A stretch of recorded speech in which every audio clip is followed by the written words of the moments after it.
आपण आता speed news मध्ये बघणार आहोत अनेक महत्त्वाच्या बातम्यांचा वेगवान आढावा।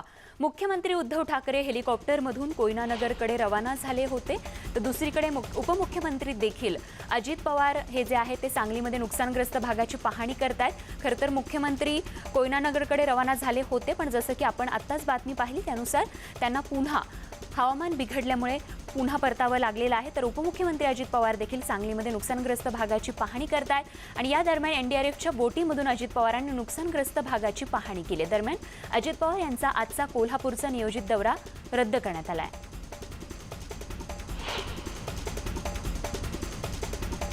उपमुख्यमंत्री अजित पवार सांगली दौऱ्यावर होते आणि यावेळी त्यांनी भिलवडी परिसरातील पूरग्रस्त भागाला भेट दिली। उपमुख्यमंत्र्यांनी स्थलांतरितांच्या निवारा केंद्रांना भेटी देऊन पूरग्रस्तांशी संवाद साधला आणि परिसराची पाहणी केली।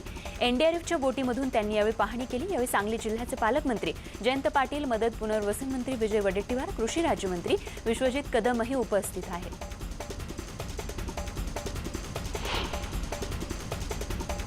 तर राज्याचे ऊर्जा मंत्री डॉक्टर नितीन राऊत हे देखील पूरग्रस्त भागाचा दौरा करणार आहे। 27 आणि 28 जुलैला ऊर्जा मंत्री कोकण आणि पश्चिम महाराष्ट्राचा दौरा करणार आहेत। पुरामुळे वीज वितरण कंपनीचं मोठं नुकसान झाल्याची माहिती ऊर्जा मंत्र्यांनी दिली आहे। अमरावतीत ते बोलत होते, तर कोकणासह पश्चिम महाराष्ट्रात वीज पुरवठा लवकरच सुरळीत होईल असं आश्वासनही ऊर्जा मंत्र्यांनी दिलंय। आता अंडरग्राऊंड पद्धतीनं वीज वाहिन्या टाकून वीज पुरवठा करणार असल्याचंही त्यांनी म्हटलं आहे। इतकंच नाही तर पूर आणि वादळी संकटानं वीज पुरवठा खंडित होणार नाही याचीही यापुढे काळजी घेतली जाईल असंही त्यांनी म्हटलंय। कोकणसह पश्चिम महाराष्ट्रात आलेल्या पुरामुळे मोठ्या प्रमाणावर जीवित आणि वित्तहानी झाली। या पूरग्रस्त भागाची पाहणी सत्ताधाऱ्यांनी विरोधकांकडूनही सुरू आहे। मात्र सरकारी अधिकारी सत्ताधाऱ्यांच्या दौऱ्यात व्यस्त आहेत असा आरोप केंद्रीय मंत्री नारायण राणेंनी केलाय। त्यामुळे राणे हे रत्नागिरीतील एका अधिकाऱ्यावर चांगलेच चिडले आणि या अधिकाऱ्याची त्यांनी चांगलीच खरडपट्टी काढली।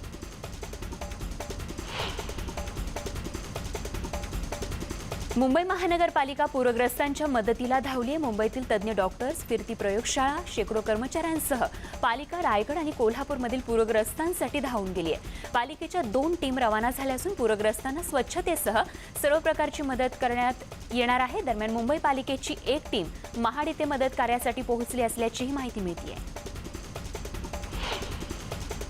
कोल्हापूरच्या भुदरगड तालुक्यातील वासनोली धरणाच्या सांडव्याला भगदाड पडल्यानं धोका निर्माण झालाय। वासनोली धरणासह वासनोली, तिरवडे, कडगाव गावांना त्यामुळे मोठा धोका निर्माण झालाय। गेल्या अनेक दिवसांपासून निकृष्ट दर्जाच्या कामामुळे वासनोली धरण चर्चेत होतं। आता सांडव्याला भगदाड पडल्यानं शेतकऱ्यांचं मोठं नुकसान झालंय।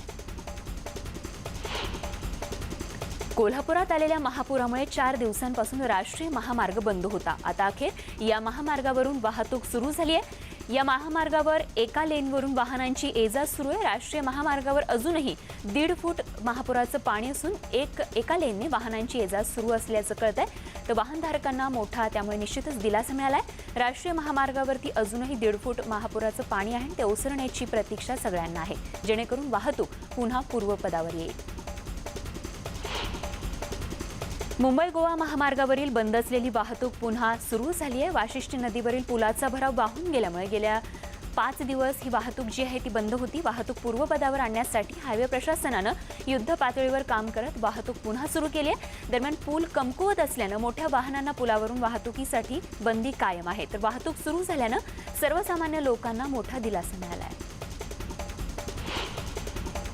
पुण्यातील भोर तालुक्यात 12 गावं अंधारात आहेत, तर 7 गावांचाही संपर्क तुटला। डोंगराला भेगा पडल्यानं कोंढरी गावातील लोकांना सुरक्षित स्थळी हलवण्यात आलंय। घाटमाथ्यावर सलग पडणाऱ्या पावसामुळे ग्रामीण भागातील जनजीवन विस्कळीत झालंय। कोंढरी गावात सलग 3 वर्षांपासून भूस्खलन होत असल्यामुळे यावर्षी सुद्धा गावातील 40 कुटुंबियांचं स्थलांतर करण्यात आलंय। दरम्यान शासन कोंढरी गावचे तळीय किंवा माळीण होण्याची वाट बघतंय का, असा सवालही आमदार संग्राम थोपटे यांनी उपस्थित केला आहे। रत्नागिरी जिल्ह्यातल्या खेडमधील पूर परिस्थिती ओसरून 48 तास झाल्यानंतर रत्नागिरीचे जिल्हाधिकारी BN पाटील हे खेडमधील पूर परिस्थितीची पाहणी करण्यासाठी आले। पुरानंतर उद्ध्वस्त झालेल्या व्यापाऱ्यांची आणि नागरिकांची काय परिस्थिती झाली याची त्यांनी पाहणी केली। तर जिल्ह्यातील सर्वात मोठी जीवितहानी खेडमधील पोसरे बौद्धवाडी इथे झाली आहे। अमरावती जिल्ह्यातील मेळघाटात ढगफुटी झाल्यानं मेळघाटातील सेमाडोह, माखला आणि चुनखडी मार्गावरील 1.5 किलोमीटरपर्यंत दरड खचली आणि त्यामुळे या मार्गावरील 3 गावांचा संपर्क तुटलाय. तर 1 आठवड्यापेक्षा अधिक कालावधी या मार्गावरील साचलेला चिखल आणि दरड हटवण्यासाठी लागणार असल्याचीही माहिती प्रशासनाकडून देण्यात आली. या रस्त्यावर मोठ्या प्रमाणावर चिखल, झाडं उन्मळून पडली आहेत. दगडांचाही मोठा खच तब्बल 1.5 किलोमीटरपर्यंत आहे आणि त्यामुळे या ठिकाणी साधन साहित्य पोहोचण्यासाठी वेळ लागणार आहे. तर जवळपास 1 कोटी रुपये कामाचा खर्च आहे अशी देखील माहिती मिळते आहे.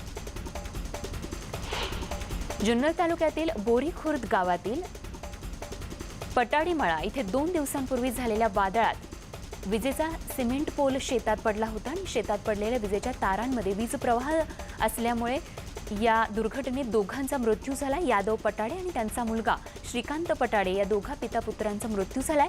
हे दोघे जण शेतातल्या पिकावर औषध फवारणीसाठी गेले होते आणि त्याच वेळी ही दुर्घटना घडली.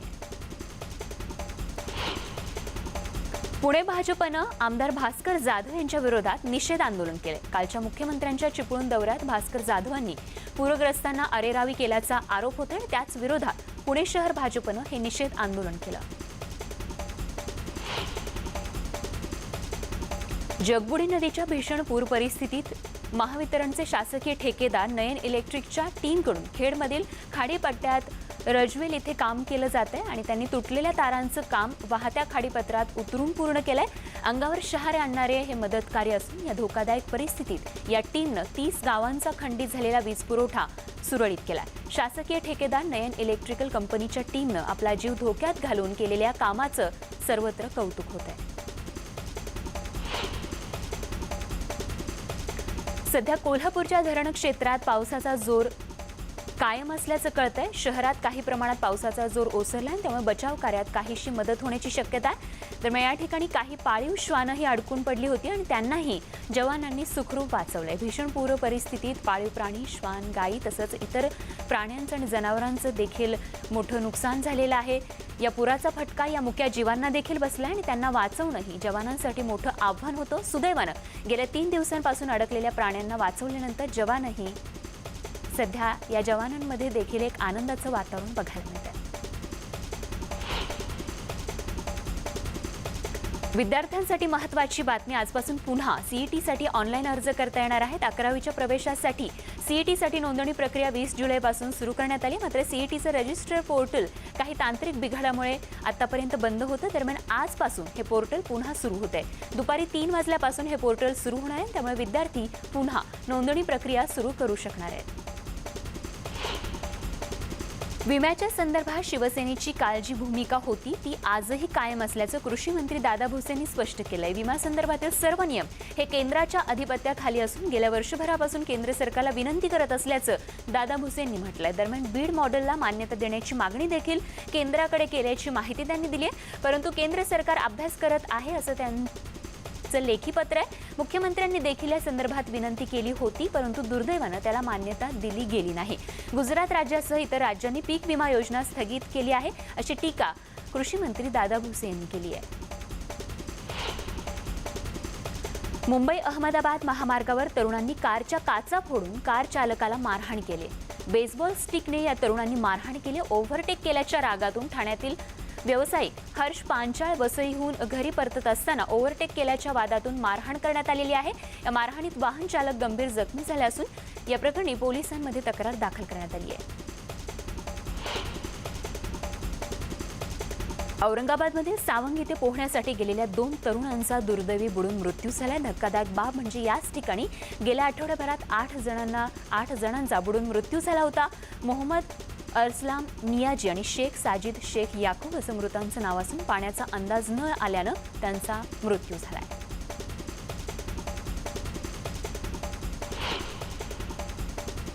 आपण पाहताय न्यूज 18 लोकमत. ब्रेकनंतर स्पीड न्यूज या बुलेटिनमध्ये आपल्या सगळ्यांचं पुन्हा एकदा स्वागत. बघत आणखीन काही महत्त्वाच्या बातम्यांचा वेगवान आढावा. काँग्रेस नेते राहुल गांधींनी ट्रॅक्टर चालवलाय. ते ट्रॅक्टर चालवत संसदेच्या परिसरात पोहोचले. शेतकऱ्यांच्या समर्थनार्थ काँग्रेसनं ट्रॅक्टर रॅली काढली होती आणि याच दरम्यान राहुल गांधींनी ट्रॅक्टर चालवला.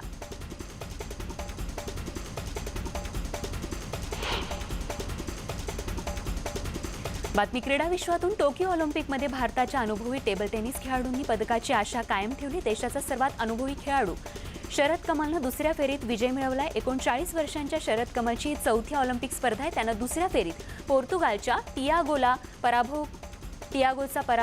टियागो एपोलोनियाचा पराभव केलाय. तर कमलनं 6 सेट जिंकत सामना जिंकलाय. भारताची पहिली पदक विजेती मीराबाई चानू मायदेशी रवाना झाल्या. दरम्यान यावेळी मीराबाई चानू आणि मेरी कोम यांची भेट होताच जय होचा नारा ऐकायला मिळाला. भारताची मान अभिमानानं उंचावणाऱ्या 2 महिलांची भेट झाल्यावर सगळ्यांच्या चेहऱ्यावर आनंद होता. भारतीय नौकानयनपटू अर्जुन-लाल जाट आणि अरविंद सिंग यांनी रविवारी पुरुषांच्या नौकानयन स्पर्धेत लाईटवेट डबल स्कल्सची उपांत्य फेरी गाठली. सी फॉरेस्ट वॉटरवे इथे झालेल्या स्पर्धेत अर्जुन-अरविंद या भारतीय जोडीनं 3रा क्रमांक पटकावलाय. शनिवारच्या शर्यतीत अर्जुन-अरविंद जोडीनं 5वा क्रमांक मिळवला होता. या स्पर्धेची उपांत्य फेरी 27 जुलैला होणार आहे.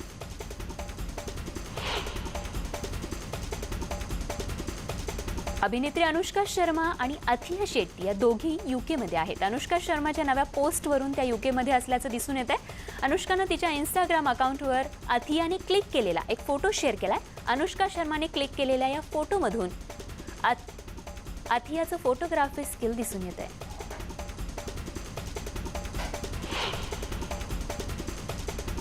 आणि सगळ्या महत्त्वाच्या बातम्यांसोबतच या बुलेटिनमध्ये वेळ झाली इथेच थांबण्याची. जाता जाता महत्त्वाची आठवण, मास्क लावा, काळजी घ्या, सुरक्षित रहा आणि ताज्या बातम्यांसाठी बघत रहा न्यूज 18 लोकमत.